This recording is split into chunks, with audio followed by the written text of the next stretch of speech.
Hi friends, வணக்கம் and welcome to healthy தமிழன் channel.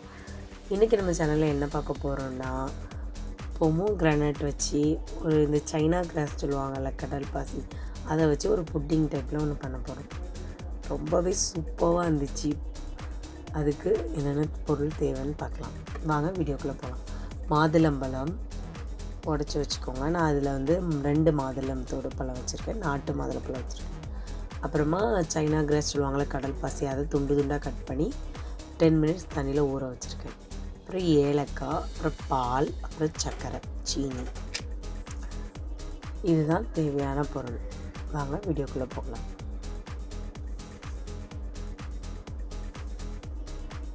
மாதுளம்பழத்தை ஒரு ஜாரில் போட்டு நல்லா அரைச்சிக்கோங்க. ஆக்சுவலி இது ஜூஸ் பண்ண போகிறேன், ஜூஸ் எடுக்க போகிறேன்.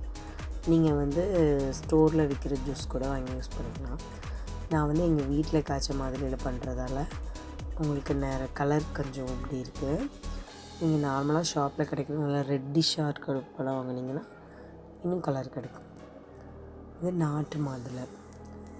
இதை இந்த மாதிரி ஃபில்ட்ரு பண்ணி அதோட ஜூஸை மட்டும், அந்த சீடெல்லாம் இல்லாமல் அந்த ஜூஸை மட்டும் நல்லா பிழிஞ்சு எடுத்துக்கோங்க.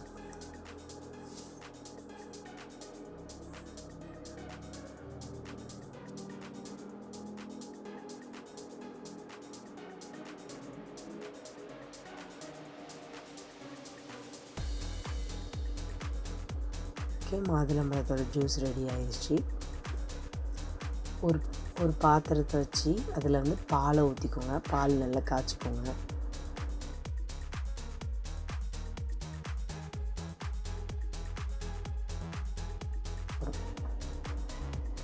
பால் நல்லா பொங்கட்டும். இன்னொரு சாஸ்பேன் வச்சு அதில் நான் மாதுளம்பழம் ஜூஸ் ஆட் பண்ணியிருக்கேன். இதுவும் நல்லா கொதிக்கணும்.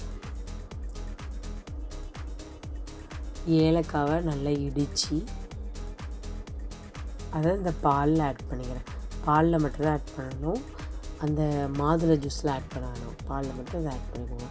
பால் நல்லா கொதித்து பொங்கணும். கொஞ்சம் சிம் பண்ணி அதை கொஞ்சம் சுண்ட வச்சுருங்க.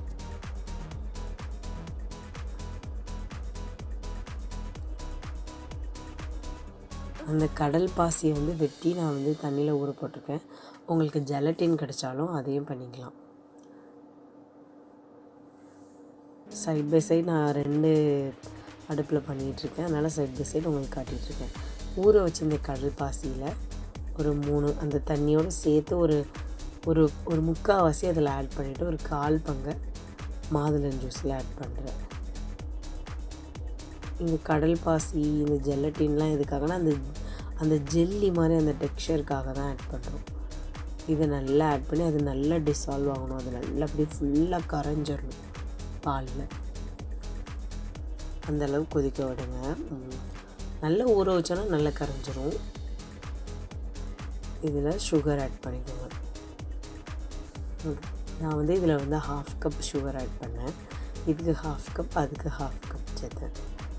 ஆக்சுவலி மாதுளைக்கு கொஞ்சம் கூட சுகர் போடணும். ஏன்னா அந்த நாட்டு மாதுளைன்றதெல்லாம் அதில் கொஞ்சம் புளிப்புத்தன்மை இருக்கும். அதுக்காக கொஞ்சம் மாதுளைக்கு மட்டும் கொஞ்சம் எக்ஸ்ட்ரா சுகர் ஆட் பண்ணேன். அப்புறம் இதில் ஃபுட் கலர் ஆட் பண்ணியிருக்கேன். இது ஆப்ஷனல்னால், தேவையில்லைன்னா ஸ்கிப் பண்ணிடுங்க. எனக்கு இந்த நாட்டு மாதுளைன்றதெல்லாம் அந்த கலர் கிடைக்கும், அதுக்காக நான் ஃபுட் கலர் ஆட் பண்ணேன். ஒன்ஸ் இதை நல்லா கலக்கி விட்டுக்கோங்க. இப்போ அந்த பால், இந்த ஏலக்காய்லாம் இருக்கிறது வாயில் தட்டுப்படுமா. அதுவும் இல்லாமல் கொஞ்சம் கடல் பாசி கரையாது. அதெல்லாம் நம்ம ஃபில்ட்ரு பண்ணி எடுத்துடணும் தனியாக. இந்த கடல் பாசி ரொம்ப நல்லது, உடம்புக்கு குளிர்ச்சியும் கூட. நான் இதில் கொஞ்சம் கருப்பு காஞ்ச திராட்சை ஆட் பண்ணுறேன். இதை ஒரு 2 மினிட்ஸ் 2 to 3 மினிட்ஸ்க்கு நான் ஃப்ரீசரில் வைக்கேன். ஏன்னா அடுத்த லேயர் செட் ஆகிறதுக்காக ஒன்று வைக்கிறேன். இது சைட் பை சைடு அந்த மாதுளம்பழம் பார்த்திங்கன்னா தெரியும், ரொம்பவே சூப்பரான கலராகவும் ரொம்பவே நல்ல பார்க்கவே அழகாகவும், அதுவும் இல்லாமல் டேஸ்ட்டு சும்மா சூப்பராக இருந்துச்சு.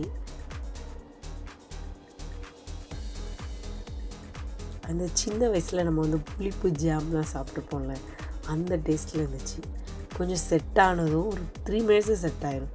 நான் இந்த ஸ்பூன் எதுக்காக வச்சுருக்கேன்னா, அது வந்து ஸ்ட்ரைட்டாக விழுந்துன்னு அதில் ட்ராப் ஆயிருமே, அதில் அந்த இடத்துல ஓட்டை விழுந்துருமேன்றதுக்காக ஸ்பூன் வச்சேன். இல்லாட்டாலுமே இந்த லேயர் ரொம்ப சூப்பராக இருந்துச்சு.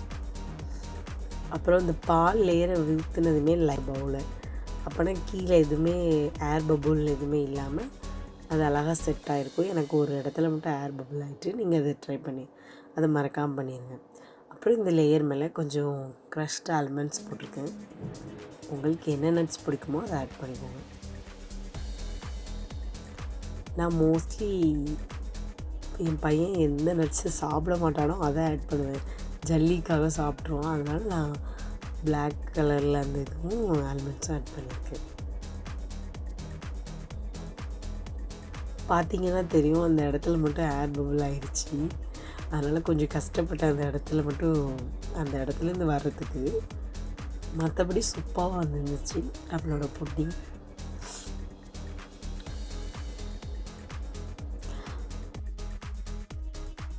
அப்படியே வச்சுருந்தேன். அது அப்படியே அவ்வளோ சூப்பராக இருந்துச்சு. அந்த ஒவ்வொரு ஸ்பூன்லேயும் இந்த புளிப்பும் அந்த வெள்ளை கலரில் இருந்த அந்த அந்த பால் புட்டிங்கும் அந்த பொமோகிரானேட்டுக்கும் சூப்பராக இருந்துச்சு. இந்த மாதிரி அது 3 ஜல்லி மாதிரி எடுத்து அது மேலே வச்சு கார்னிஷிங்காக வச்சுருக்கேன். இது நீங்கள் ஒரு நைஃப் வச்சு கட் பண்ணி எடுத்து சர்வ் பண்ணால் போதும். ரொம்பவே சூப்பரான பொமோகிரானேட் புட்டிங் ரெடி. நீங்கள் இதை ட்ரை பண்ணி பாருங்கள், ரொம்பவே சூப்பராக இருக்கும். நான் வந்து இந்த பிளாக் அந்த செரிஸ்லாம் ஆட் பண்ணியிருக்கேன். இதெல்லாம் ரொம்ப நல்லது, நீங்களும் ஆட் பண்ணி அதை மாதிரி அந்த ஒயிட்டில் பிளாக் ரொம்ப அழகாக இருக்குன்றதுக்காக ஆட் பண்ணேன். நீங்களும் இதை ட்ரை பண்ணி பாருங்கள்.